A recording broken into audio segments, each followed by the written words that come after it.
Bom, podemos iniciar. Gostaria de saudar a todos que nos acompanham. Bom dia, boa tarde, boa noite, conforme a hora do local em que estiverem a nos acompanhar, e dizer bem-vindo a mais uma sessão da Academia Forge e agradecer pela vossa presença nesta sessão do eixo Educação Superior em Contextos Emergentes. As saudações especiais vão para os nossos oradores, professor Dr. Francisco Noa, de Moçambique, professor Dr. Alfredo Macedo Gomes, do Brasil, e professor Rui Pedrosa, de Portugal, por terem aceito o nosso convite para estarem nesta mesa de hoje e partilharem os seus saberes, experiências e perspectivas em torno da temática governo, gestão das instituições de educação superior em contextos emergentes, enquanto gestores de instituições de ensino superior politécnico e universitário. Antes de apresentar as breves biografias dos nossos oradores, como tem sido de praxe, irei fazer uma breve apresentação sobre a Associação Forge, que é uma associação fundada em 2011 e tem como objetivo criar um espaço colaborativo de partilha, de aprendizagem e de investigação na gestão das instituições do ensino superior dos países e regiões da língua portuguesa. A Forge organiza conferências internacionais anuais, tem uma revista científica com publicações bianual e tem estado também a promover encontros de trocas de experiência a partir da Academia Forge, como é o caso desta que está a acontecer hoje.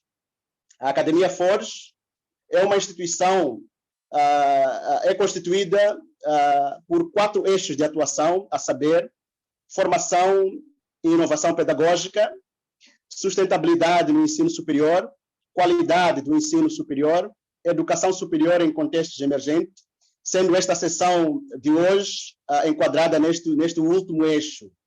Mais informações em relação à Associação Forge podem ser encontradas em www.aforge.org.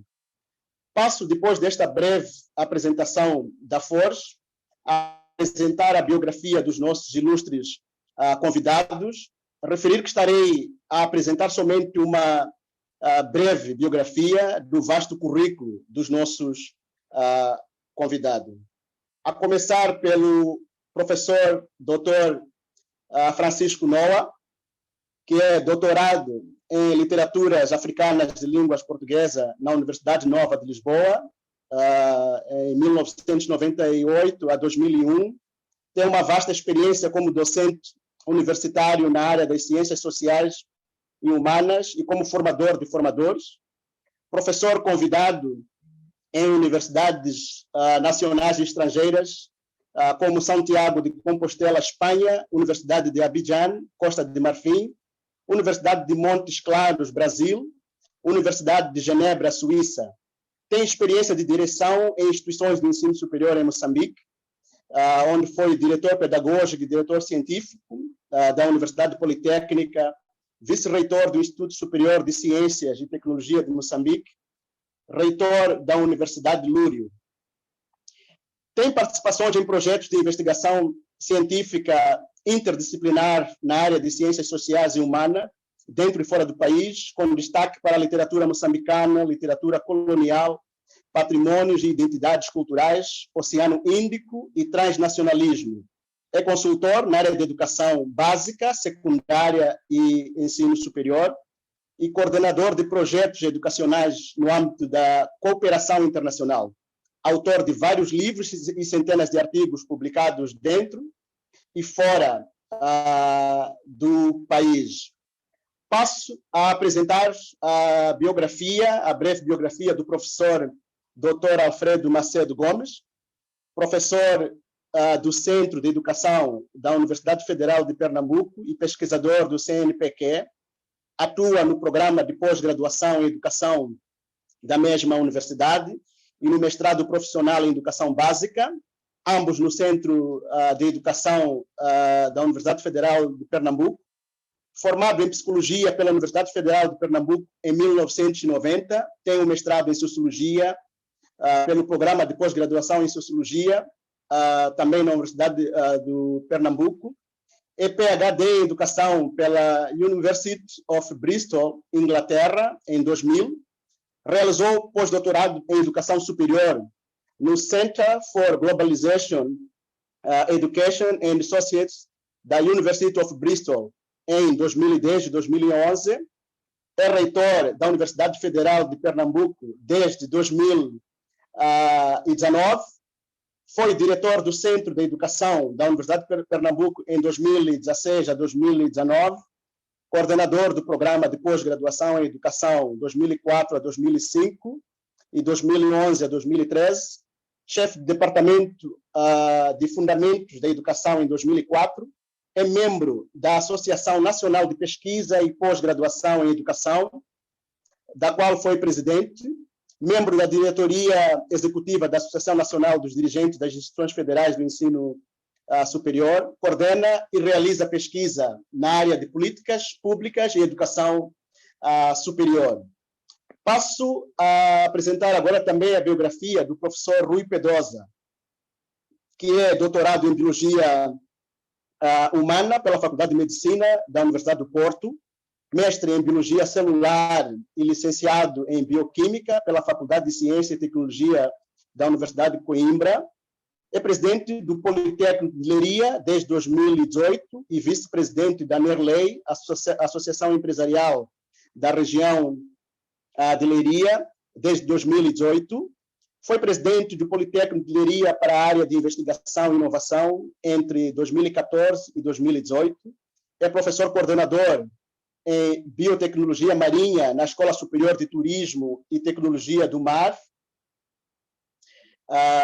do Politécnico de Leiria, e investigador principal do Centro de Ciências do Mar e do Ambiente, do Politécnico também de Leiria. Coordenou a Unidade de Investigação em Recursos Marinhos do Politécnico de Leiria entre 2008 a 2014. Tem mais de centenas de publicações internacionais e uma larga experiência na coordenação de projetos de investigação, inovação, comunicação de ciência e internacionalização. Recebeu vários prêmios e distinções no âmbito da atividade científica e participou em vários órgãos de gestão organizacional, científica e pedagógica de entidades públicas e privadas. Bom, apresentadas estas breves biografias dos nossos oradores, passamos para a fase das intervenções. E antes de dar a palavra aos nossos oradores, dizer que cada orador tem 15 a 20 minutos para a sua exposição, e após as intervenções de todos, iremos abrir um espaço de possíveis questões a partir do chat, para quem nos está a acompanhar do Zoom, não é?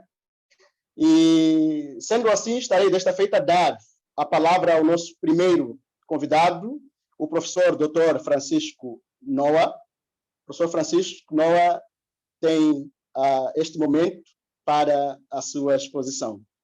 Obrigado. Muito obrigado, professor Hamilton.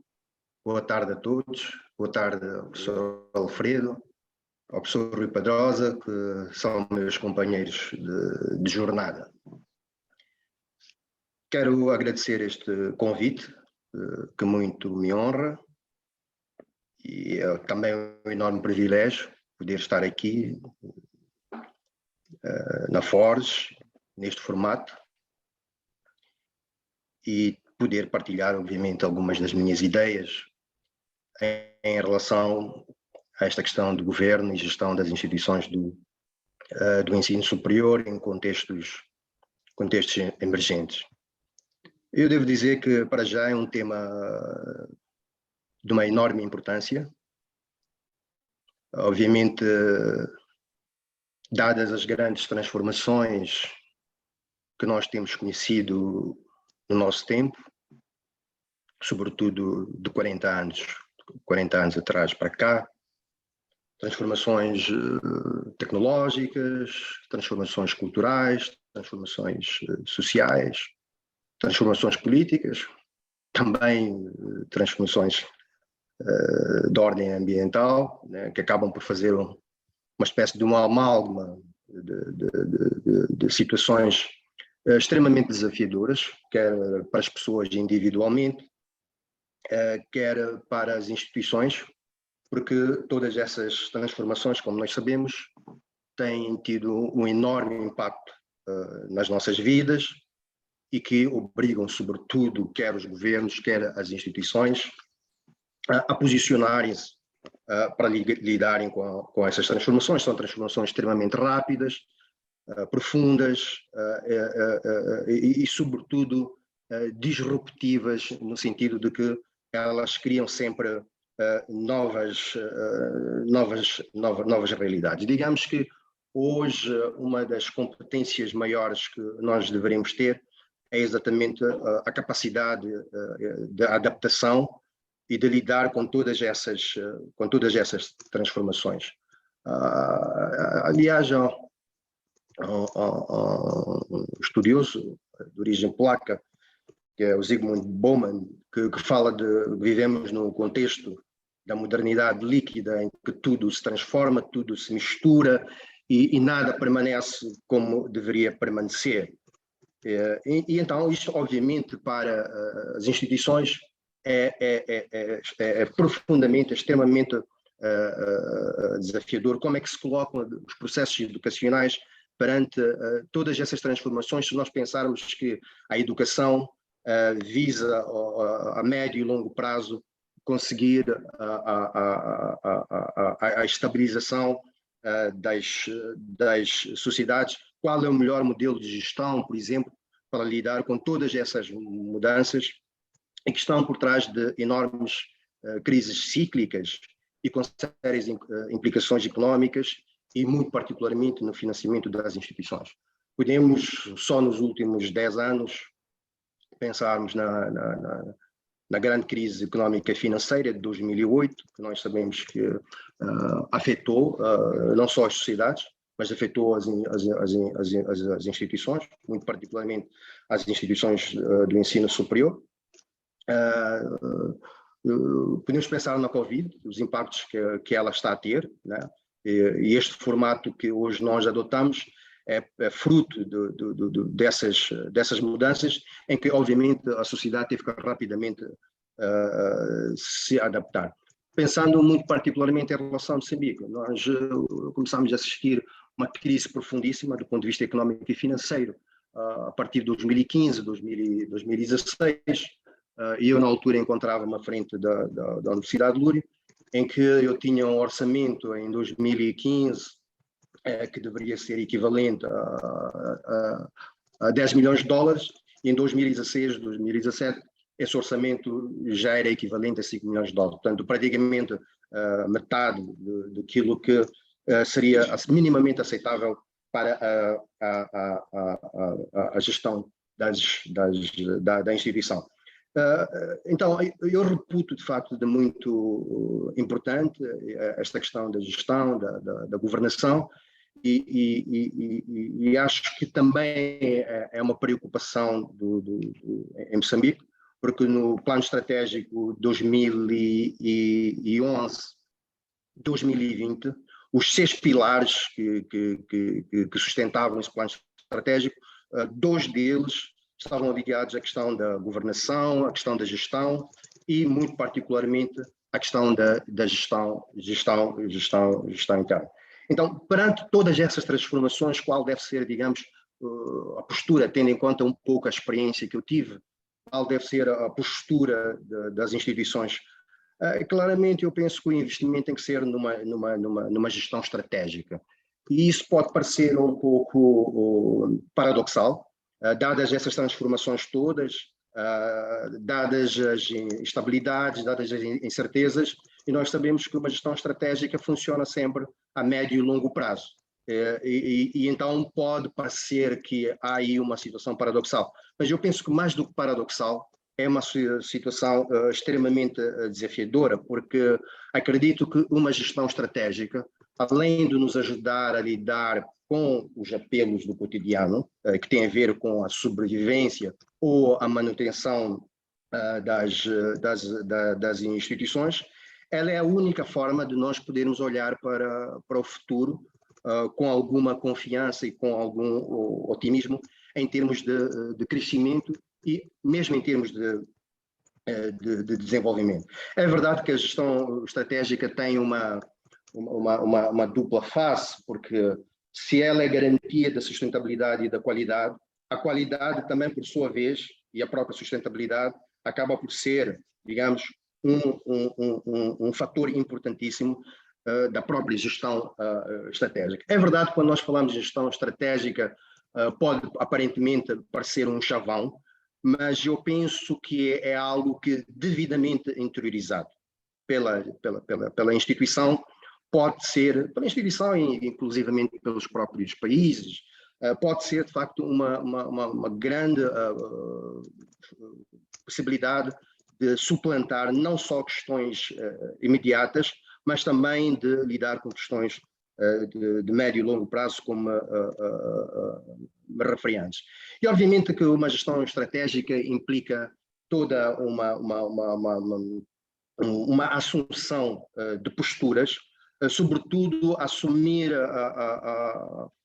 a mudança como algo absolutamente necessário. Portanto, é preciso que dentro da instituição a ideia da mudança seja algo que é aceito e que é apropriado por todos. É por isso que, em relação à gestão estratégica, penso que é muito importante o trabalho dos órgãos colegiais, porque os órgãos colegiais da instituição têm a característica de serem extremamente transversais, porque eles implicam necessariamente transversais e representativos. Então, a ideia, de facto, de investir numa gestão estratégica tem que ser, obviamente, interiorizada por toda a organização e não somente pelos gestores do topo. Muitas vezes a definição, por exemplo, de um plano estratégico que fracassa é que ele é assumido por alguns e não é assumido por outros. Então, a ideia da gestão estratégica é exatamente de poder envolver todos os atores da instituição, de todos assumirem de facto que vão fazer parte da transformação, no sentido de lidar exatamente com aquilo que significa a sobrevivência da instituição e aquilo que vai significar o desenvolvimento dessa mesma instituição. Obviamente que assumir esta atitude implica também muita ousadia, porque no nosso caso nós estávamos a viver uma situação muito difícil, em que, além desta desvalorização, portanto, da moeda corrente, o que nós estávamos a ter era uma redução drástica daquilo que era a dotação orçamental. Se nós pensarmos que as instituições públicas, as universidades públicas, elas praticamente, em termos orçamentais, mais de 90% do seu orçamento depende da dotação orçamental, que é fornecida pelo próprio Estado. Então, significa que uma das preocupações nesta gestão estratégica é exatamente a preocupação da sustentabilidade. Como é que uma instituição com tão poucos recursos, e sobretudo com o que era o caso da Universidade de Lúrio, colocada numa das regiões que representavam muito daquilo que eram as assimetrias que o país apresenta, como é que era possível, de facto, nós conseguirmos estas transformações e, sobretudo, nós conseguirmos contornar aquilo que eram as contingências cotidianas e, sobretudo, olhar para a frente, olhar para o futuro com esperança. Obviamente que isto obrigou-nos a tomar uma atitude empreendedora. É verdade que nós também, a palavra empreendedor é uma palavra que se transformou, em certa medida, num chavão, mas tudo passa pela nossa capacidade de sermos proativos. Proativos significa termos capacidade de iniciativa. Tudo passa por inovarmos a nossa forma de realizar a gestão, mas, sobretudo, tudo passa pela nossa capacidade de assumir riscos e ter esta capacidade de gerir a mudança que nós próprios queremos realizar. E esta ideia da universidade empreendedora, que nós sabemos que tem feito muita fortuna nas últimas décadas. Eu penso que ela se torna real quando nós saímos do discurso, quando nós saímos da intenção, da teoria, por exemplo, e investimos exatamente na prática e assumimos comportamentos que nós devemos considerar como verdadeiramente empreendedores. Obviamente que para que isto aconteça é necessário que exista uma visão, é necessário que exista uma liderança visionária, determinada e apostada exatamente na mudança da mentalidade. Sobretudo numa universidade pública, como nós sabemos, funcionamos muito como funcionários públicos, desculpem-me a redundância, e nós sabemos muito bem o que é que significa, às vezes, a postura do funcionário público perante desafios que exigem mudança de mentalidade, exigem mudança de comportamentos. Então, este foi, digamos, o primeiro desafio, foi olharmos para dentro de nós próprios e vermos e assumirmos que, de facto, era necessário sair daquela situação em que nós tínhamos que depender completamente daquilo que o Estado nos concediam. E nós tínhamos a consciência que, assumindo essa gestão estratégica e, sobretudo, esta atitude empreendedora, nós iríamos caminhar para uma situação também de uma maior autonomia financeira, porque, como eu digo, mais de 90% do nosso orçamento, quase 100% do orçamento, vinha exatamente daquilo que o Estado nos concedia. Não podíamos também contar muito com aquilo que eram as propinas. As propinas, como nós sabemos, na universidade pública são muito baixas. Então, era preciso sair desta situação, assumindo exatamente esta atitude que é corajosa, ousada, porque significava desafios e significava desafiarmos-nos individualmente, no sentido de superarmos certos vícios que nós tínhamos, certas atitudes que nós tínhamos, não só em relação à universidade, mas em relação à vida, porque eu considero que uma atitude empreendedora é uma atitude de vida, é uma atitude vital, que não se circunscreve só a uma situação determinada. E então, quer dizer, com esta atitude empreendedora, nós, além de, obviamente, assumirmos atitudes inovadoras, no sentido de introduzirmos novos cursos, introduzirmos novas unidades, um dos maiores investimentos que nós fizemos foi recapitalizar a questão da cooperação. É verdade que a Universidade de Loures já tinha uma tradição de cooperação, o que nós fizemos foi recapitalizar essa questão da cooperação. Mas a cooperação aqui não é no sentido tradicional, por sermos de um país em desenvolvimento, que é numa atitude muito passiva, uma atitude simplesmente receptora. O que as aproximações todas que nós fazíamos em relação aos nossos potenciais parceiros, fossem universidades, fossem instituições financiadoras, fossem organizações da sociedade civil, fossem empresas, era sempre na possibilidade de troca, no sentido de que nós iríamos receber alguma coisa por parte dos nossos parceiros, mas sempre numa atitude de nós podermos oferecer aquilo que era a nossa experiência de trabalho e, sobretudo, os conhecimentos que nós tínhamos em relação ao local onde nós estávamos inseridos. E como nós sabemos, o norte do país tem uma enorme riqueza a vários níveis, seja ela cultural, seja ela social, seja ela do ponto de vista da agricultura e obviamente do ponto de vista da indústria extrativa. Obviamente que esta nossa atitude inconformista, esta nossa atitude empreendedora acabou por nos trazer os resultados que nós estávamos à espera, porque além de termos aberto novas possibilidades em termos de novas áreas de conhecimento, né? Por exemplo, a Universidade de Loures estava muito cingida a áreas técnicas ligadas à saúde, à agricultura, à arquitetura, às engenharias. Investimos também na área de ciências sociais e também investimos também na área de gestão quando abrimos uma business school. Mas, como eu disse, o grande investimento e que nos ajudou a suprir uma série de questões foi exatamente a nível da cooperação. Tivemos uma larga a recepção a nível das universidades portuguesas, quase todas elas, e elas foram também muito inspiradoras, não só na questão da mobilidade, não só na concessão de bolsas para os nossos estudantes, não só a nível de projetos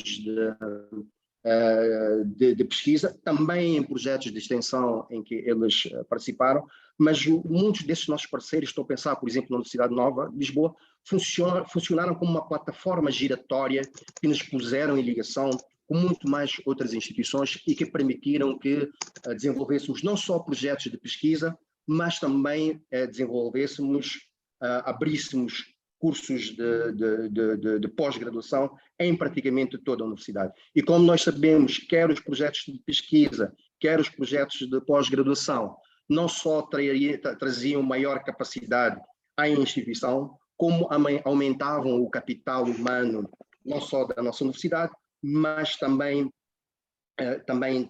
do país. E também nos permitiam lidar com o mercado do trabalho, quer a nível privado, quer a nível público, e nós tínhamos sempre essa preocupação de não restringirmos, digamos, aquilo que era o campo dos nossos parceiros, fossem os governos locais, fossem os governos, o governo central, fossem as empresas públicas, fossem as empresas privadas, e isso foi, digamos, alargando o nosso leque de parceiros, até que tivemos um grande investimento, por exemplo, por parte do Banco Africano de Desenvolvimento, cujo projeto, inicialmente era sempre esta ideia de que era um projeto que só nos beneficiava a nós, mas depois ficámos a perceber que o Banco Africano de Desenvolvimento lhe interessava ter uma instituição no norte do país que pudesse ter um capital humano para poder, obviamente, ajudar na implementação dos múltiplos e diversificados projetos que existem no norte do país. Portanto, o que eu quero dizer é que tudo isto foi planeado numa circunstância muito difícil. Nós estávamos numa situação de crise económica e financeira muito séria, mas eu acredito que todas as parcerias, desde a forma que podem nos ajudar, não só a dar recursos, como aumentar a capacidade de ensino e de pesquisa, as infraestruturas, nós aumentamos muito as nossas infraestruturas, os equipamentos também, e obviamente tudo isso permite que a universidade se coloque numa excelente posição para liderar as grandes transformações sociais e económicas. E um aspecto importantíssimo também é que nós fazíamos isto com uma equipa muito jovem. Portanto, eu penso que isso também pode ter sido um fator para que dê uma contribuição muito particular. Como nós sabemos, os jovens não têm maior facilidade de se adaptar e aceitar certos desafios, e que foi o que aconteceu, que alguns desafios pareciam absolutamente impensáveis. Por exemplo, estou a pensar quando decidimos abrir uma faculdade na ilha de Moçambique. Como sabem, a ilha de Moçambique é património mundial da humanidade, e abrir uma faculdade ali funcionou, de certa forma, como um catalisador do desenvolvimento não só da ilha, mas também de toda a região norte, na perspectiva de pensar no turismo cultural. Portanto, de uma forma, digamos, mais ou menos resumida, eu terminaria por aqui, dizendo que acredito muito na questão primeiro da gestão estratégica e muito particularmente no espírito empreendedor. E tendo em conta todas essas mudanças, tendo em conta todos os desafios que nós temos e que vão aumentando com o tempo, não é possível nenhuma universidade, seja ela pública, seja ela privada, sobreviver se ela não tiver este espírito empreendedor. Eu gostaria só de dar aqui um exemplo, quando visitei a Universidade de Aveiro e quando coloquei a questão ao reitor na época sobre exatamente o financiamento, em que ele me dizia claramente que eles estavam-se a abrir cada vez mais para o autofinanciamento. Era uma universidade pública e a dependência deles, por exemplo, que inicialmente também era à volta dos 90%, na altura em que eu lhe coloquei a questão de ter sido em 2017, eles estavam numa dependência na ordem dos 44%. Portanto, significava que 56% do orçamento deles adivinha das iniciativas que eles tomavam dentro das instituições. Então, penso que foi um marco importantíssimo. Como eu disse, a Universidade de Loures já tinha uma tradição de lidar com parceiros, de lidar com cooperação. O que nós fizemos foi recapitalizar, redimensionar toda esta rede de parceiros, no sentido de viabilizar aquilo que era o projeto da universidade, não só a curto prazo, mas sobretudo a médio e longo prazo. E eu tenho a certeza que muito do que ali conseguimos, sobretudo através dos parceiros, vai permanecer. Mas só mais um aspecto, é que com essas parcerias estamos também... Estamos já com o tempo, professor, peço para... As coisas vão... Conseguimos colocar muitos dos nossos jovens a fazer pós-graduação em várias partes do mundo. No Brasil, no Japão, na Europa, na Ásia. Portanto, significa que a grande saída, não só para a Universidade de Loures, não só para as universidades moçambicanas, mas para as universidades africanas, a grande saída, de facto, é exatamente este investimento, primeiro numa visão estratégica, depois numa atitude empreendedora, mas que deve explorar maximamente os ganhos que a cooperação, se for devidamente planeada, nos pode fornecer, quer a nível da governação, quer a nível da gestão, mas obviamente a nível de todos os processos que a universidade desenvolve, a nível do ensino, a nível da pesquisa e a nível da extensão. Obrigado. Obrigado, professor Noah, que praticamente fez aqui, eu estava a fazer algum resumo, não é,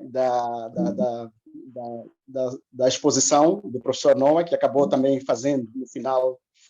Eu, para não tomar mais tempo, irei dar palavra ao professor doutor Alfredo Macedo Gomes, não é, para poder fazer a sua exposição. Professor Alfredo tem a palavra. Obrigado. Obrigado, Milton.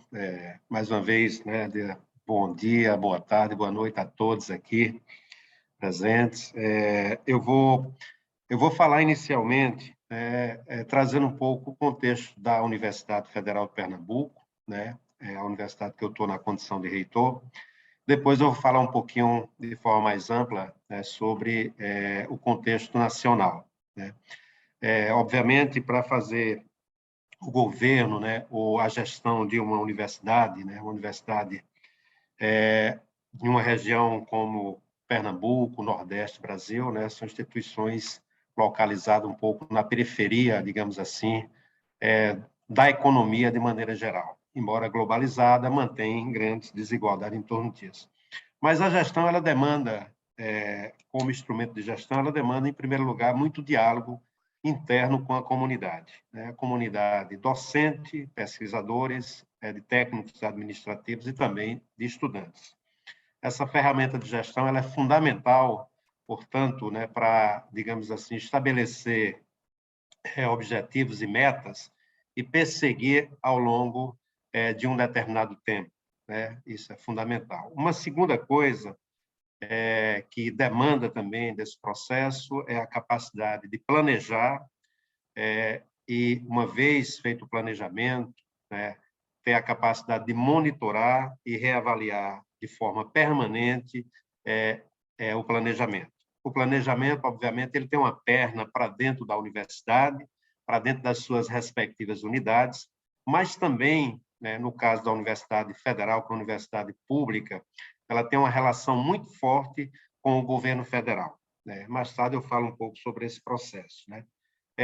O planejamento demanda, portanto, uma articulação permanente com a capacidade orçamentária da universidade.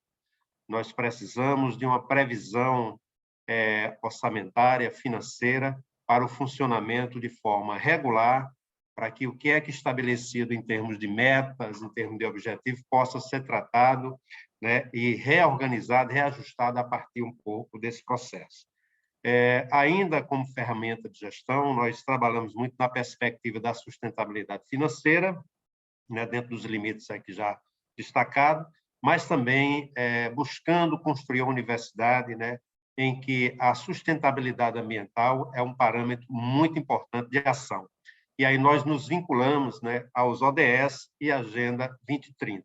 A Universidade Federal está integralmente ajustada a essa pauta, uma vez que nós consideramos ela extremamente relevante e atual, né? Outro elemento que é muito importante nesse processo é a nossa capacidade, né, de dar informação e transparência, né, ao conjunto de informações e de ações que realizamos internamente. Né, como instituição pública, né, nós não podemos nos furtar, né, de estar constantemente apresentando essas informações, portanto, para a sociedade. E avaliar é uma ferramenta fundamental de tudo isso, né? A gente avalia permanentemente. Então, o desafio de fazer essa fala hoje, ela remete também ao nosso desafio de fazer uma reflexão um pouco sobre esse conjunto de ações que remete à gestão da universidade, né?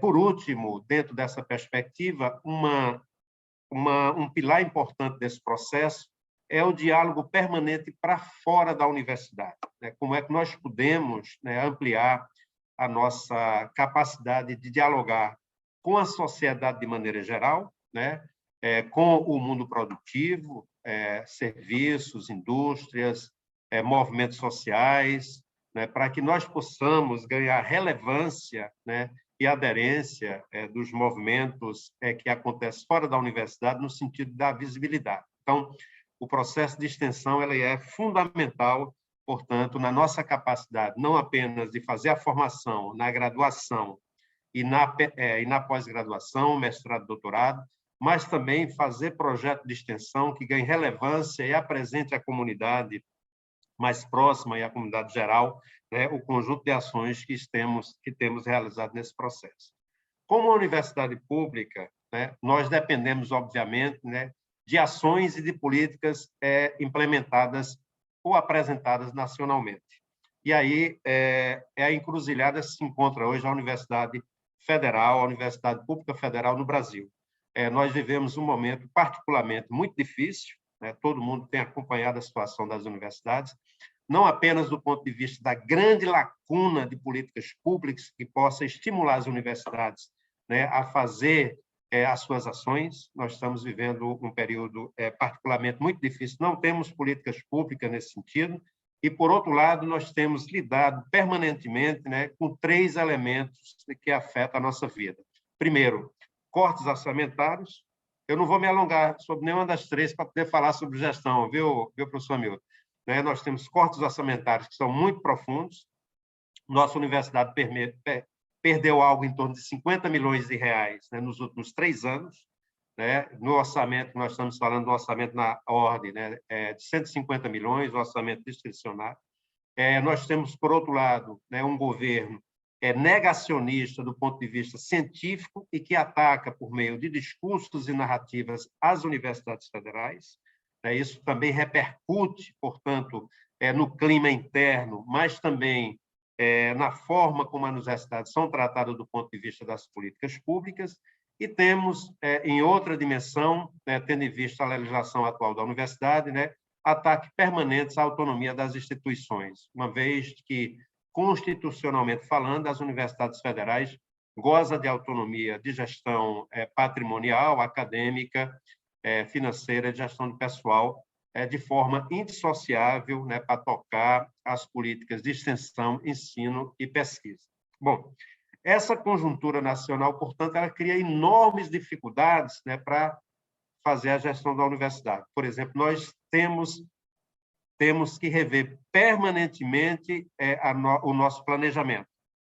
Nós definimos meta, estabelecemos objetivos, reunimos equipes para tocar, portanto, essas políticas e, de repente, nós temos tido impedimentos reais do ponto de vista orçamentário em face daquilo que acontecia. Né? Por outro lado, né, há outras medidas que também afetam o dia a dia da universidade nesse sentido.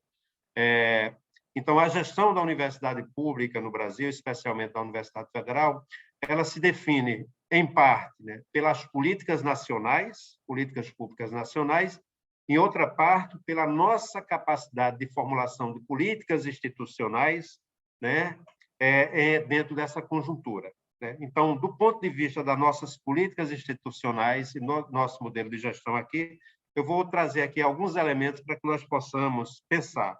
Não posso ser exaustivo, né, mas assim, trazer algumas questões que nós colocamos como elementos reais em face das características específicas desta Universidade Federal de Pernambuco, aqui em particular, né?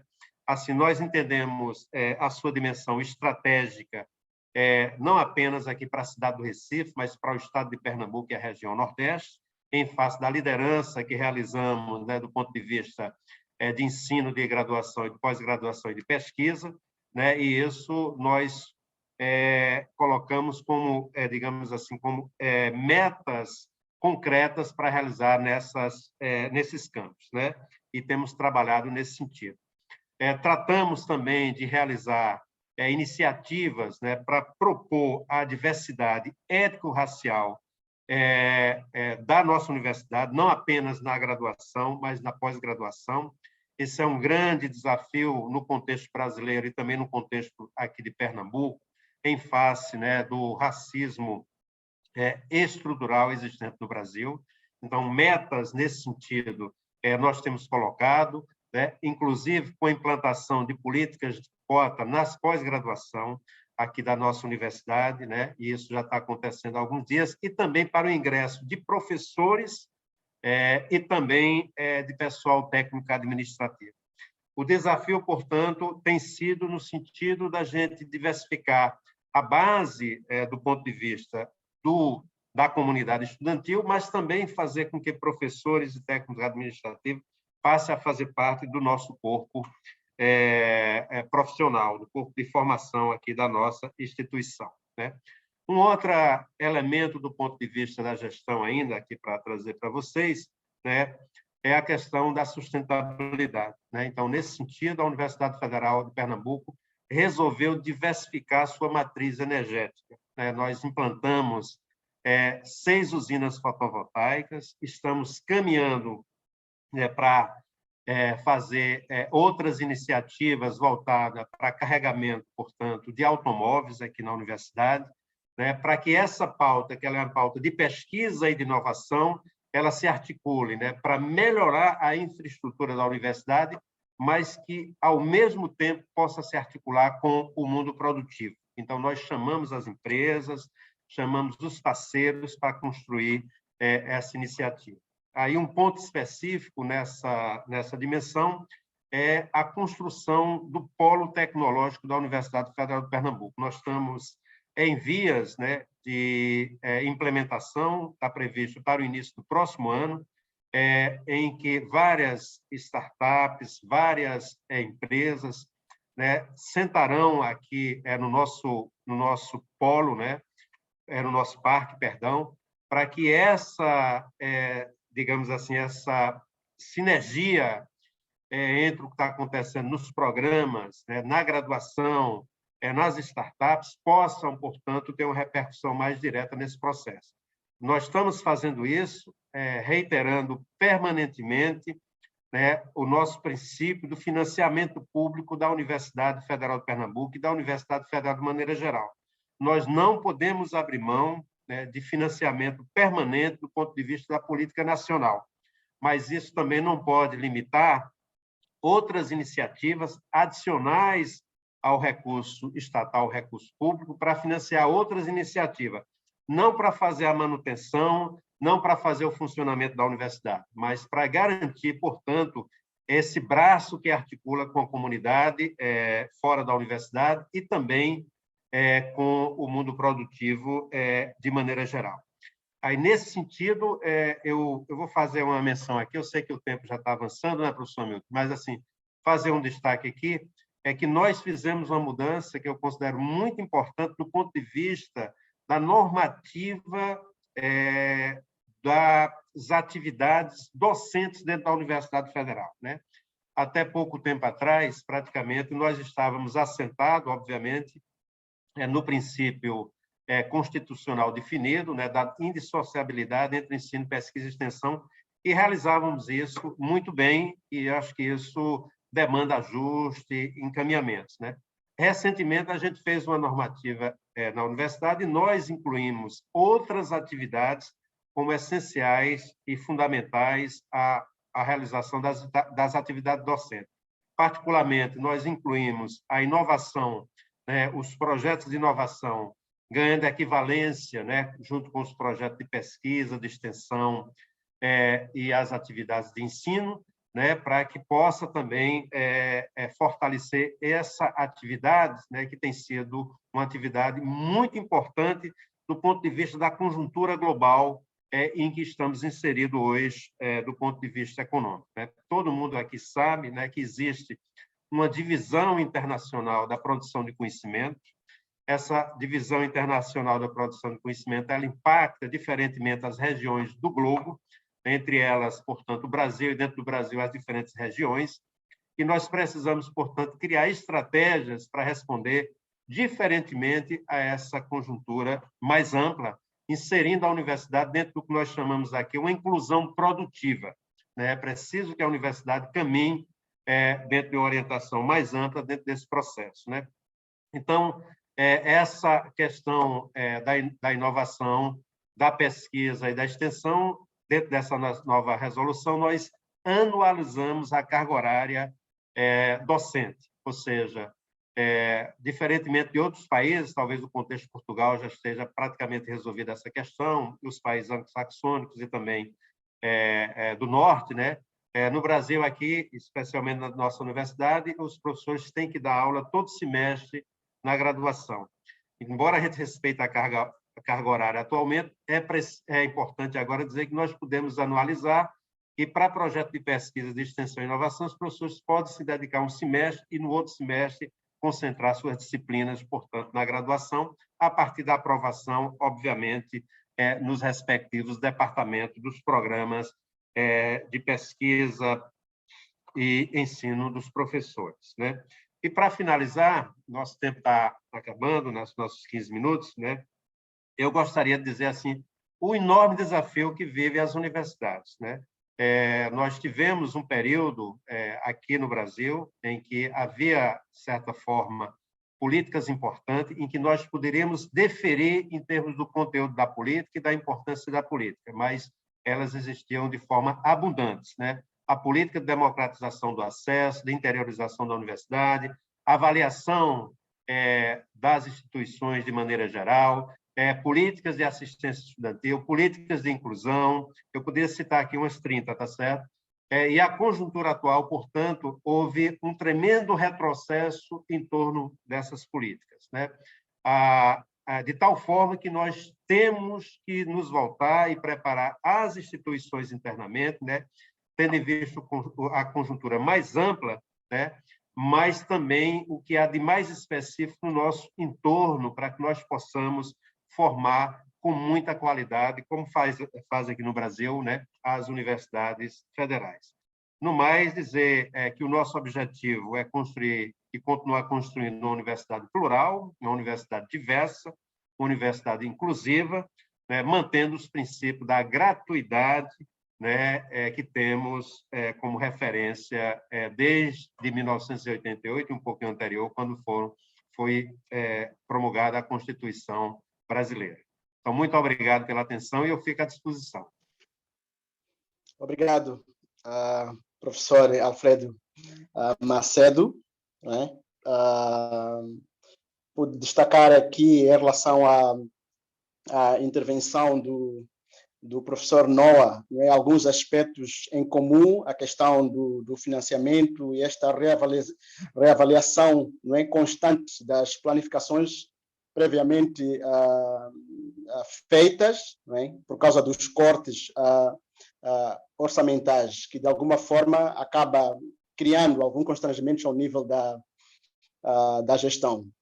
Bom, vamos passar desta feita para o professor Dr. Rui Pedrosa, que é o nosso último orador nesta noite. Professor Rui, tem a palavra.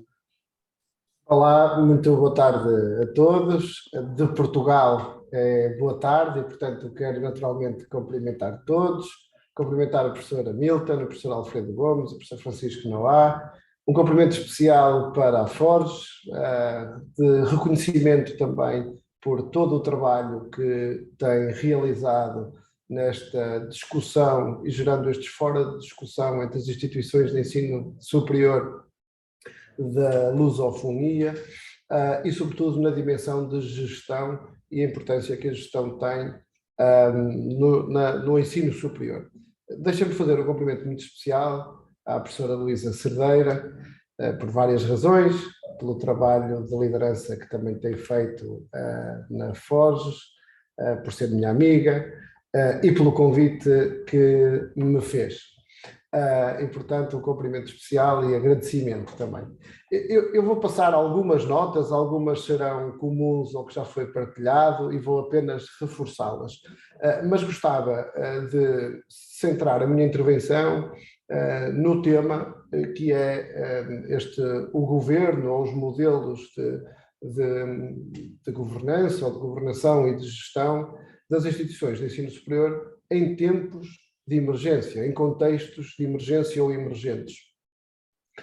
E, na verdade, a primeira nota que me ocorre é dizer que, de facto, nestes contextos, gerir ou estar na gestão de uma instituição de ensino superior, no caso do Politécnico de Leiria, uma instituição de ensino superior pública, é muito mais desafiante, é muito mais exigente, é muito mais intenso, obriga a uma coordenação maior, mas também algumas coisas muito importantes, e eu ia iniciar com o contexto, por exemplo, que vivemos na pandemia, que foi emergente e numa intensidade gigante, e algumas respostas que foram aprendizagens e que foram, na minha opinião, assertivas e que depois podem traduzir ou transpor para modelos de gestão noutros contextos, também emergentes, porque aí eu gostava de distinguir os contextos emergentes que têm que ter uma resposta imediata e há contextos emergentes que hoje estamos a viver que têm que ter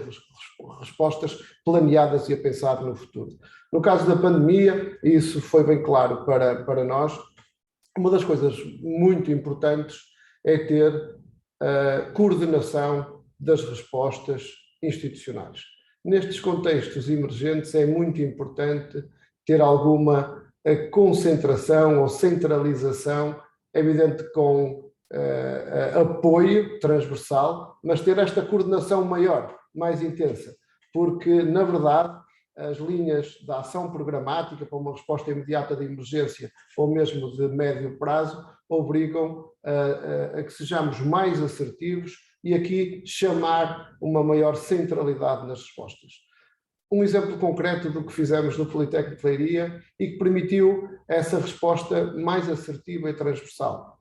No contexto da pandemia, foram aproximadamente 60 reuniões que todas as semanas tinha com uma equipa que foi constituída para respostas com todos os diretores das escolas.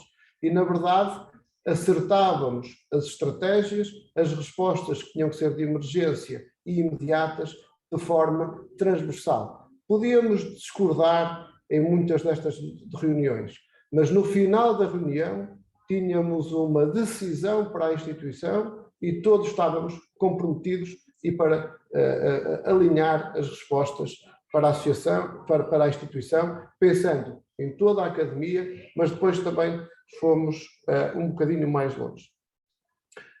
E, portanto, a primeira nota que eu gostava de dizer é que nestes contextos emergentes de resposta imediata é preciso ter uns modelos de governança mais robustos, centralizados, suportados, alinhados e que a comunicação é bastante importante.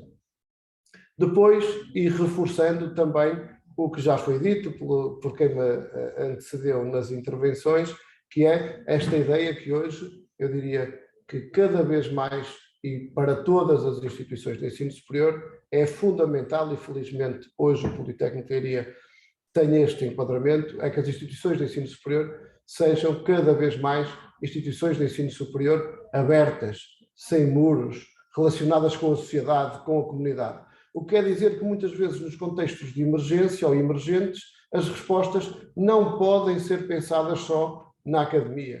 Têm que ser pensadas para a comunidade, com a região e com a sociedade. E aí nós também, nestes contextos, também tivemos medidas importantes de articulação. Criámos nesta região um gabinete económico-social de resposta nesta situação emergente, com a comunidade intermunicipal de Leiria, com a associação empresarial.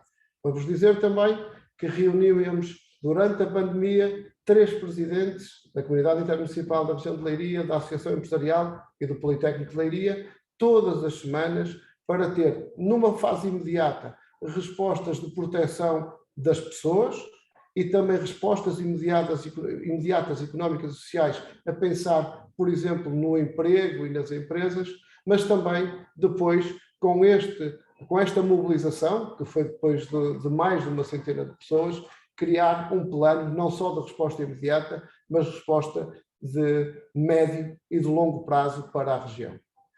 Utilizamos também a oportunidade nestas respostas para, como dizia o professor Francisco Noa, é muito importante ter esta gestão estratégica de forma planeada. E é evidente que temos que ter esta capacidade de planear a longo prazo, de ter faróis orientadores, mas depois também ter capacidade de flexibilidade e de adaptação. Neste tempo, conseguimos também, até ajudou, na verdade, porque depois tivemos respostas mais robustas e customizadas. Esta situação de emergência permitiu preparar e mobilizar um plano estratégico 2030 do Politécnico de Leiria, mas simultaneamente e de alinhamento um plano estratégico 2030 da própria região. É evidente que nestes contextos de emergência podemos estar melhor ou pior preparados. E estaremos, e também já foi abordado pelo Francisco, como pelo professor Alfredo Gomes, o professor Francisco Noa, como o professor Alfredo Gomes, do ponto de vista da gestão e para estarmos melhor preparados, a dimensão financeira e a sustentabilidade económica e financeira das instituições e na gestão de topo, para conseguirmos ter respostas, é fundamental. E aí o aumento das receitas próprias, a autonomia das instituições, é fundamental. Também o Politécnico de Leiria, à semelhança do que partilhou em relação à própria Universidade de Aveiro, temos aumentado as receitas próprias. Hoje fechamos 2021 com aproximadamente 55% de orçamento executado via Orçamento de Estado e 45% de receitas próprias. Isto permite-nos também depois ter mais capacidade de resposta. Mas isto não impede, pelo contrário, a necessidade que temos de ter estabilidade orçamental plurianual. Isto só se consegue se tivermos do lado governamental e do Ministério esse suporte para o financiamento e orçamentos plurianuais, simultaneamente que tenham uma componente de estabilidade e eventualmente uma componente mais competitiva ou desafiante. Hoje ainda não temos isso em Portugal. Não temos isso em Portugal e, portanto, é algo que está em cima da mesa e que é muito importante. Gostava de dizer que nestes processos, se por um lado esta gestão mais reforçada, coordenada de forma centralizada é fundamental, depois, para conseguirmos ter as respostas, temos que ter a capacidade de mobilizar a comunidade, os nossos professores, o corpo técnico, os estudantes, e conseguimos ter isso. Conseguimos ter, na verdade, respostas que foram mobilizadoras e que, sem o compromisso dos nossos professores, estudantes e técnicos e investigadores, não era possível. Passamos em 3 dias para uma emergência de ensino online. Foi um ensino online de emergência. Conseguimos fazê-lo a 100%, com uma capacidade também de compromisso, de resiliência e sacrifício, e também da flexibilidade institucional enorme. Gostava também de destacar mais uma ou 2 coisas que me parecem importantes. Já falei da questão orçamental, também foi aqui reforçado, da gestão e planeamento estratégico futuro, mas também das respostas de emergência imediata, mas gostava de reforçar um tema que o professor Alfredo Gomes também o fez, que é esta relação com a sociedade, esta dimensão de extensão, este compromisso que cada vez mais temos que ter. Hoje, na Europa, e os documentos da Comissão Europeia na transformação do ensino superior são absolutamente claros. A missão das instituições de ensino superior são 4. 4 estão muito bem definidas. Muito bem definidas. A questão da educação e formação, a questão da investigação, a questão da inovação de forma mais transversal, mas depois já algo que está escrito deste modo, que é os serviços à sociedade. E também nestes contextos de emergência, por exemplo, abrimos um centro de diagnóstico para a Covid-19, nestes tais serviços à sociedade, e demos resposta a todos os lares desta região alargada. As últimas notas que eu gostava de transmitir, e portanto, aqui algo que foi uma situação muito difícil, dura, exigente, com respostas a contextos de emergentes, de gestão, que tinham que ser imediatos, do dia. Decisões muito difíceis.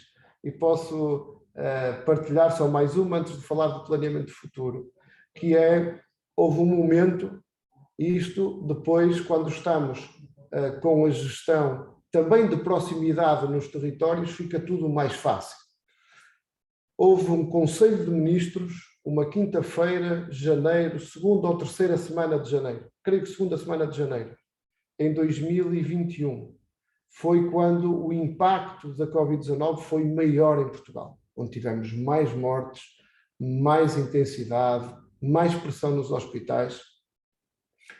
E nesta tal gestão de proximidade, na relação que temos com os centros hospitalares, com os centros de saúde, com os autarcas, com os municípios, neste acompanhamento diário e semanal que íamos fazendo, o que sentia e a informação que tinha era que o hospital estava no limite, não conseguíamos estar a dar resposta, estava com um número de casos a aumentar de forma exponencial, e nesse Conselho de Ministros houve uma decisão que as instituições continuariam a ter ensino presencial. E os sinais que tínhamos aqui eram o oposto disto. O oposto disto. E foi uma decisão dura, difícil. Nessa reunião com os diretores, transmiti que na verdade, não ia respeitar a decisão do Conselho de Ministros, porque o que sentia cá é que estávamos a viver numa situação de ruptura. E no dia seguinte estávamos a entrar e a fazer um despacho para passarmos à atividade online.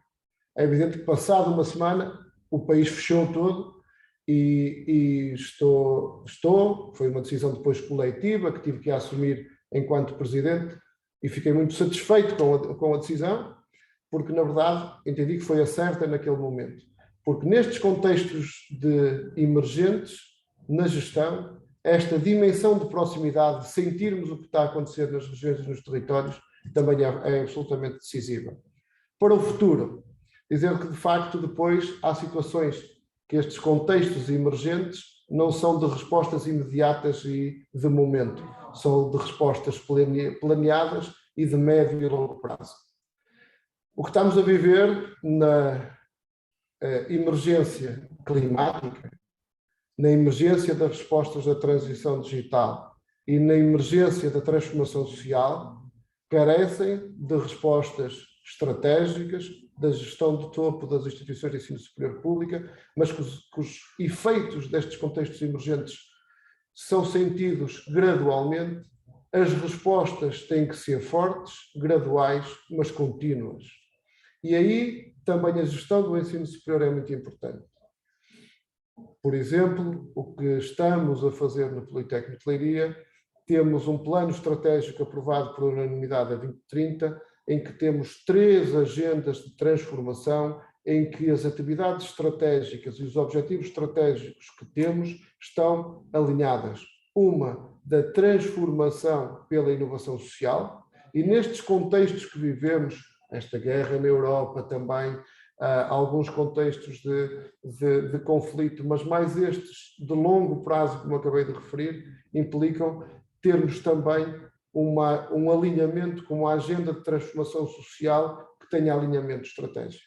Uma agenda de transformação verde, onde a questão da sustentabilidade energética é absolutamente determinante e fundamental nos comportamentos, nas ações e no investimento, e depois, naturalmente, eu diria de forma mais natural e normal, toda a transformação digital e o que nos obriga na exigência e nas respostas de gestão de topo. Creio que terminei os meus 15 minutos, na verdade, uma pincelada transversal, com casos concretos e algo também de planeamento futuro, onde a gestão de topo nas instituições de ensino superior tem imensa relevância e que as respostas são também importantes. Obrigado. Obrigado, professor Rui.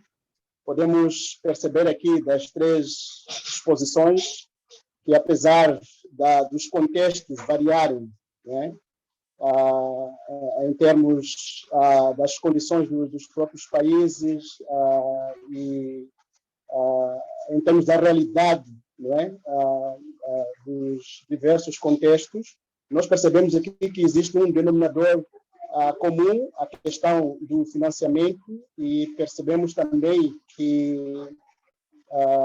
financiamento, tendo em conta aquilo que são as necessidades das próprias instituições de ensino superior, e olhando para as questões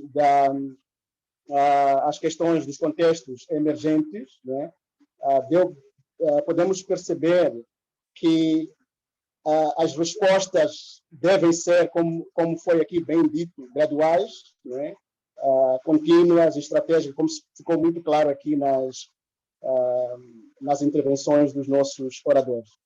Bom, nós temos mais muito poucos minutos. Temos uma questão que foi lançada aqui no chat. Vou ler, passo a apresentar a questão, que é lançada para o professor Alfredo, que diz, nesse sentido, poderia explicar um pouco mais a inserção da inovação junto às tradicionais funções das universidades, em que medida a questão da internacionalização, olhando para o norte e o sul, e é a estratégia para o desenvolvimento desta inovação, e qual é a responsabilidade da gestão acadêmica e administrativa. Essa questão foi lançada para o professor Alfredo. Professor Alfredo, eu ia dar a palavra para poder responder a esta questão. Obrigado, professor Milton. Professora Marília Morosini, muito obrigado pela pergunta, né? É um prazer revê-la aqui, né, nesse momento de discussão. Perfeitamente. Assim, tradicionalmente, né, as universidades elas se organizam, sobretudo aqui no Brasil, tendo em vista o tripé, né, o pilar, que são os pilares da universidade pública, né, da universidade, na verdade, brasileira, que é ensino, pesquisa e extensão. Nós passamos a debater mais fortemente essa questão da inovação, assim como da gestão, como também atividades inerentes, né, às ações docentes, né, dentro da instituição, né? E dessa forma nós passamos a reconhecer nas normativas institucionais, né, a inovação e os seus projetos, né, para que nós possamos fortalecer essa dimensão. Então, isso já está estabelecido por normativa, professora Marília Morosini, e temos agora assim, uma diretoria de inovação muito ativa, né, que procura fazer essa articulação por meio da construção da vitrine de inovação, né, assim como pela implantação, portanto, do nosso parque tecnológico. Tradicionalmente, aqui, sobretudo aqui em Recife, Pernambuco, né, nós temos o Porto Digital, né? O Porto Digital ele nasceu lá atrás, né, dentro da Universidade Federal, e ganhou, portanto, uma grande autonomia, e hoje é um polo muito importante, nacional e internacionalmente.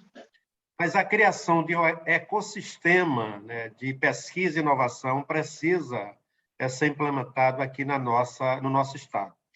Nós não entendemos como espaços competitivos mais espaços que colaboram para a construção, né, de uma perspectiva dentro de um ecossistema mais amplo, com a participação de outras instituições. O fortalecimento das demais instituições de pesquisa, de ensino, assim, é muito importante esse fortalecimento para a gente fortalecer esse processo. E, nesse sentido, nós temos colocado editais, né, para fortalecer as parcerias Sul-Sul, né? Tanto aqui voltado para a nossa região mais imediatamente, né, mas também para os países de África, né? Então, temos editais para trazer professores, mas também para construir parcerias e fortalecer a perspectiva, obviamente, da formação, envolvendo aí as iniciativas de inovação. De modo muito particular, além da inovação tecnológica, eu não vou me alongar, nós temos também priorizado ações de inovação, que nós chamamos aqui, aquela inovação mais de caráter social, né? Fazendo reconhecimento, fazendo apoio e chegando junto às comunidades mais distantes aqui da cidade de Recife, onde fica a sede da universidade. Nós estamos aqui, estamos em Caruaru e Vitória, são duas cidades aqui perto de Recife, mas temos construído o que nós chamamos de núcleos de extensão e cultura. E esses núcleos, portanto, eles são, por meio de parceria com as prefeituras, com os municípios, eles são colocados, portanto, nos municípios, e os professores, junto com os estudantes, fazem, portanto, o trabalho junto a essas municipalidades, garantindo, portanto, que a pauta da extensão e da inovação esteja associado a esse processo, né? Bom, também priorizando uma certa equivalência dentro dos nossos limites, né, de recursos, tanto para a pesquisa, mas também para a inovação. Todos os nossos editais, né, portanto, eles estimulam essa perspectiva intersetorial, mas traz também a perspectiva da inclusão produtiva, né, junto a esses editais, né? Eu não sei se eu consegui responder adequadamente, mas, assim, existe um conjunto de iniciativas, né, parcerias sendo estabelecidas, e a questão de uma profunda reformulação que nós fizemos aqui na criação de patentes e também no reconhecimento da produção intelectual. A Universidade Federal tem cuidado um pouco dessas dimensões, né, para fortalecer essa perspectiva aqui na nossa região, de maneira geral. Obrigado, professor Alfredo. Temos mais uma questão, já estamos também com o nosso tempo a fugir, que é do professor João, que procura saber, esta questão é para todos, né? Que procura saber como é que fica a questão relacionada com a natureza e a finalidade das instituições do ensino superior, tendo em conta estas questões dos contextos emergentes, políticos, sanitários. Será que ela não tende a desvirtuar, a mudar de direção naquilo que é o foco das instituições do ensino superior? Eu iria pedir que os nossos oradores pudessem responder, a começar pelo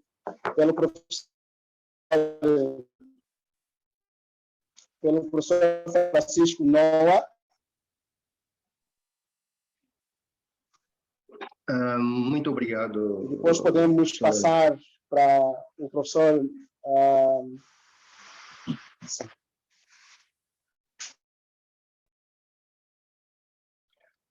Muito obrigado, professora Hamilton, pela colocação da questão. Também aproveito para agradecer pelas excelentes intervenções dos meus colegas do painel, por partilharem experiências extremamente ricas e instrutivas. Em relação a esta questão que é colocada pelo professor João, ocorreu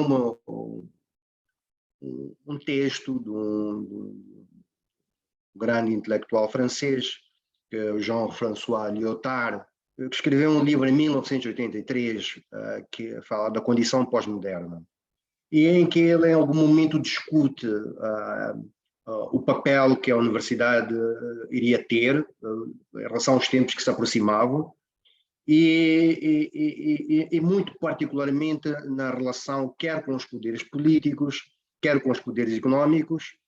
Não sei se me está a ouvir. Sim, professor. Conseguimos ouvir perfeitamente. Sim, professor. Okay.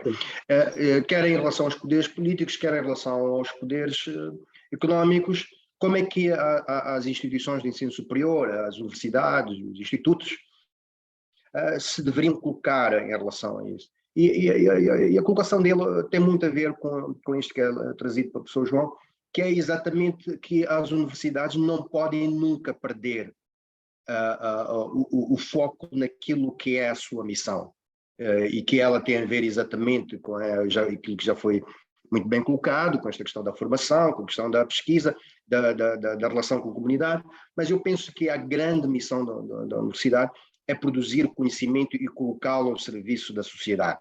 E isso implica não só os conteúdos, mas implica também, obviamente, posturas e metodologias. Então, e é natural que numa situação de desespero, por exemplo, que foi aquela que nós vivemos em 2015, 2016, portanto, tínhamos um orçamento fraquíssimo, precário quase, e a existência, por exemplo, em Cabo Delgado, das grandes corporações económicas, eu estou a pensar, por exemplo, essas ligadas à extração do petróleo e gás, e que elas, obviamente, tinham todo o interesse nessas parcerias, isso obrigava-nos, de facto, a tomar, às vezes, decisões muito delicadas, no sentido de nunca deixar aquilo que era a missão da universidade submissa aos interesses desses grupos, porque isso acontece muitas vezes, e é preciso que, de facto, as instituições estejam muito atentas a isto. E em África, particularmente, em relação aos poderes políticos, nós sabemos que muitas vezes os poderes políticos exercem ou procuram ter uma ação mais direta sobre aquilo que é a vida da universidade, e penso que o exemplo do que está acontecendo no Brasil é muito ilustrativo. Então, eu penso que cabe às instituições de ensino superior, cabe, sobretudo, às lideranças, fazer com que isso efetivamente não aconteça. E quero-me recordar da questão que o professor Alfredo colocou, tanto como o professor Rui, que é a questão da comunicação, quer a comunicação interna, quer a comunicação para fora. Então, essa comunicação interna, que deve ser permanente, que deve ser acutilante, porque vivemos tempos muito complicados, ela deve fazer com que a cultura organizacional seja partilhada por todas as pessoas que fazem parte da instituição. E isso vai fortalecer a instituição. Além do mais, referi-me à questão das parcerias. As parcerias são fundamentais, a cooperação é fundamental, no sentido de nós não nos sentirmos sozinhos e podermos partilhar experiências com aqueles que são os nossos pares.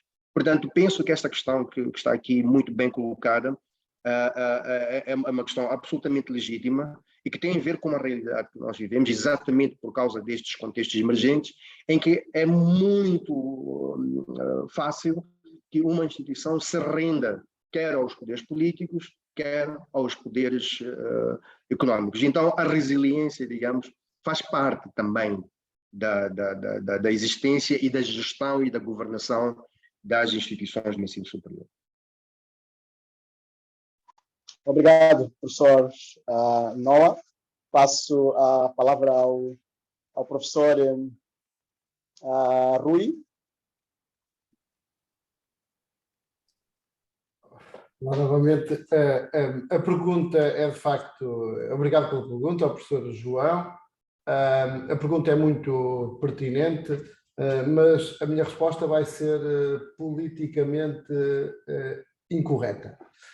Na verdade, a sociedade está numa transformação enorme e, portanto, não podemos não querer que a universidade não tenha também processos de transformação, senão ficaremos para trás. E, portanto, dizer que o facto de nos transformarmos não quer dizer que se perca naturalmente nem a finalidade, nem a natureza. Mas temos, de facto, que também acompanhar a mudança e, mais do que isso, liderar mudanças e transformações. E isso são nos processos de ensino-aprendizagem, são na forma como organizamos os ciclos de estudos, são na forma como estamos com a sociedade, com empresas e instituições. É muito mais difícil É muito mais difícil estarmos num modelo aberto de relação direta e diária com a sociedade e muito menos confortável. Mas, na verdade, dizer que estes contextos políticos, de saúde, económicos, são de facto aqueles que nós temos hoje, e a universidade tem que ter capacidade para liderar respostas, liderar transformações e, obviamente, ter sempre também o tempo, que às vezes é mais difícil de ter, para refletir, para pensar, para projetar o futuro, mas também para agir, para dar respostas, para ter contextos diretos, de forma a gerar mais empregabilidade qualificada, mais valor acrescentado, uma sociedade, no fundo, mais coesa, justa, mas que dá respostas, e isto só é possível se também nos transformarmos. E, portanto, basicamente mais um comentário, mas também uma visão, porque, de facto, hoje a universidade é e tem que ser muito diferente do que era há umas décadas atrás. Eu diria mesmo que, felizmente, porque acredito mesmo que estamos a transformar para melhor, acredito mesmo que sim. Obrigado, professor Rui. Professor Alfredo, tem a palavra para poder responder a esta questão. Obrigado, João, meu amigo João. Rui, eu concordo contigo, viu, Rui, nessa tratativa, porque, assim, nós precisamos fazer uma mudança mais profunda do ponto de vista da formação dos nossos estudantes da graduação. Precisamos, sem sombra de dúvida, pessoas com a capacidade crítica bem estabelecida, reflexiva, autorreflexiva, mas que sejam capazes também de trabalhar em grupo e colaborar bastante, né? Os problemas que se apresentam para a gente, seja do ponto de vista científico, seja do ponto de vista tecnológico, social e econômico, são problemas que têm que ser resolvidos do ponto de vista da intersetorialidade, da interprofissionalidade.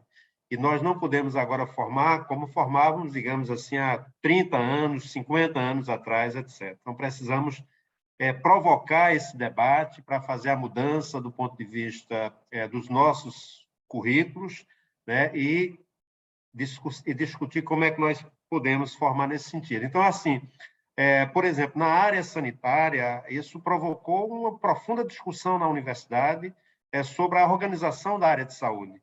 Como é que ela pode responder a questões emergentes que vão aparecer com muita frequência para nós, e que nós não estávamos preparados para isso, né? Então, nós precisamos, obviamente, estar preparados do ponto de vista do nosso pessoal docente, do nosso pessoal de pesquisa e técnico, mas também na perspectiva de formação, né? Do ponto de vista econômico, igualmente, a economia muda bastante, mas nós não devemos, obviamente, subordinar a formação na universidade ao imediatismo, né? O imediatismo das questões econômicas. A formação ela tem que ser um pouco mais ampla, né? Mais consistente, né? Para que nós não submetemos a universidade, né? Apenas a formação emergencial que se demanda do ponto de vista do mercado. Tem uma visão muito mais ampla do conjunto das questões que assim se apresentam, né? E, tradicionalmente, a universidade, historicamente falando, embora seja uma das instituições mais sólidas da história da humanidade, não me resta a menor dúvida que a universidade é uma instituição sólida, uma instituição democrática, necessária e imprescindível a toda e qualquer sociedade, mas ela precisa fazer as mudanças também para acompanhar, né, digamos assim, essas situações que já foram colocadas aqui pela fala do professor Francisco Noir e de Rui, né? Então, assim, essa capacidade de fazer o diagnóstico, olhar as situações e responder às grandes questões que se nos apresenta do ponto de vista de sociedade, do ponto de vista do planeta, precisa ser debatido, sem sombra de dúvida, na universidade, e a gente está mais preparado para responder às questões emergenciais no sentido da construção de um planeta melhor. Obrigado, professor Alfredo. Nós estamos mesmo muito acima do nosso tempo e vou reservar esse período para as considerações finais, a começar mesmo pelo professor Alfredo, depois o professor Rui e, por fim, o professor Noir. Estaremos depois a fechar a nossa sessão de hoje. Sim, professor Alfredo. Obrigado, professor Hamilton. Primeiro, um prazer, né, estar aqui com o professor Rui, com o professor Francisco, né, sobre a sua coordenação, professor Hamilton Joaquim. Eu vou dirigir essa última palavra à professora Luísa Cerdeira aqui, agradecer pelo convite a você, professora Luísa, ao professor João, e também, respondendo à pergunta, nós estamos à disposição, né, para poder colaborar no espaço, né, das instituições universitárias de língua portuguesa. Eu acho que nós devemos fazer um seminário mais específico para saber como é que nós podemos colaborar nessa conjuntura. É a conjuntura, no caso brasileiro, de muita esperança de mudança, para que nós possamos trazer à pauta nacional as questões que efetivamente interessam à sociedade brasileira, né? Entre elas a universidade, a ciência, a tecnologia, a inclusão, e aí a gente possa discutir como melhor colaborar, fortalecer esse elo entre os países e entre as nossas instituições. Então, fica aqui o meu agradecimento e nossa disponibilidade, né, para fortalecer esse movimento que Luísa tem liderado com muita capacidade, com muita clareza. Muito obrigado. Obrigado. Professor Rui. Bem, primeiro dizer que foi mesmo um gosto enorme estar aqui nesta sessão promovida pela Forge, e também ia usar a minha última intervenção para, de algum modo, responder à questão da professora Luísa Cerdeira. Algo que podemos fazer neste contexto de instituições de ensino superior de língua portuguesa é, de facto, quando estamos a planear as estratégias das nossas instituições, ter por regra, por exemplo, nos fóruns de discussão prévios para desenhar a estratégia, termos a contribuição da gestão de topo de outras instituições de ensino superior de vários países, e, na verdade, vamos conhecer melhor e partilhar, e podemos aqui, no fundo, partilhar e dar contributos nesta dimensão. Depois, partilhar os modelos, e aqui a Forge também é um bom local para partilhar modelos, boas práticas, de forma aberta, para que possamos ter melhores respostas. Pois algo que eu acho que temos uma responsabilidade maior nos tais desafios da transformação do ensino superior globais, que é esta ideia da flexibilidade curricular, da inovação pedagógica, o que quer dizer que temos que deixar contextos de liberdade para as escolhas dos estudantes, que podem ser fazer formações curtas, específicas, em qualquer uma das nossas instituições de ensino superior. E para isso temos que estar alinhados para essa flexibilidade, permitir aos nossos estudantes que possam fazer cursos curtos, avançados, com professores de várias instituições de ensino superior e que permitam depois, na verdade, partilhar cursos específicos em contextos de emergência.